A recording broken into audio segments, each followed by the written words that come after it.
नमस्कार, शिवप्रेम में आपका स्वागत है। जया एकादशी व्रत कथा। युधिष्ठिर भगवान श्री कृष्ण से पूछते हैं, हे दीनानाथ, आपने मुझे षटतिला एकादशी का महत्व सुनाया।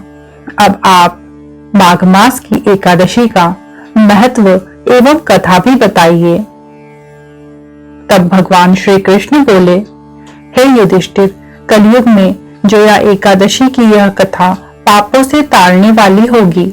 जो भी इसका व्रत पूर्ण मनोभाव से करेगा वह स्वर्ग को भी प्राप्त कर लेगा।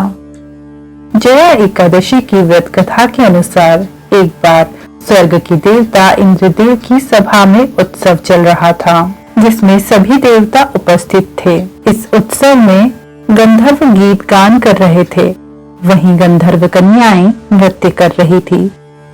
इन गंधर्वों में से एक माल्यवान नाम गंधर्व था, जो बहुत ही मधुर गीत गाता था।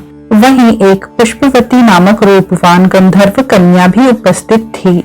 जब इस उत्सव में पुष्पवती और माल्यवान की एक दूसरे पर नजर पड़ी तो दोनों अपनी सुध-बुध खो बैठे, जिस कारण वह दोनों अपनी लय और ताल से भटक गए।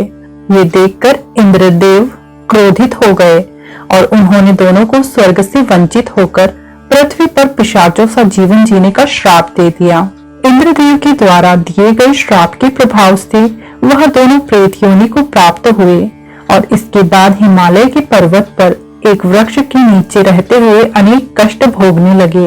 पिशाच जीवन अत्यंत दुखदायी था, जिस कारण वो दोनों दुखी रहते। एक दिन माघ मास की शुक्ल पक्ष की एकादशी को दोनों ने सिर्फ फलाहार किया और रात में ही भगवान से प्रार्थना करते हुए अपनी भूल के लिए पश्चाताप कर रहे थे।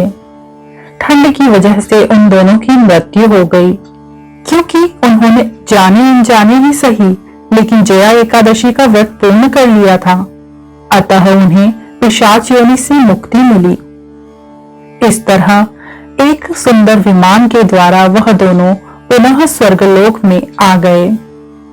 जब इंद्रदेव ने उन दोनों को देखा तो उनका आश्चर्य अत्यधिक बढ़ गया और वह पूछे बिना नहीं रह सके कि आखिर वे दोनों पुनः स्वर्गलोक में कैसे आए। इस पर माल्यवान ने जया एकादशी के व्रत का महत्व इंद्रदेव को सुनाया।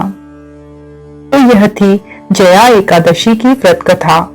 आगे ऐसी ही कथाएं सुनने के लिए हमारे चैनल को सब्सक्राइब जरूर करें। जय श्री कृष्ण। ओम नमः शिवाय।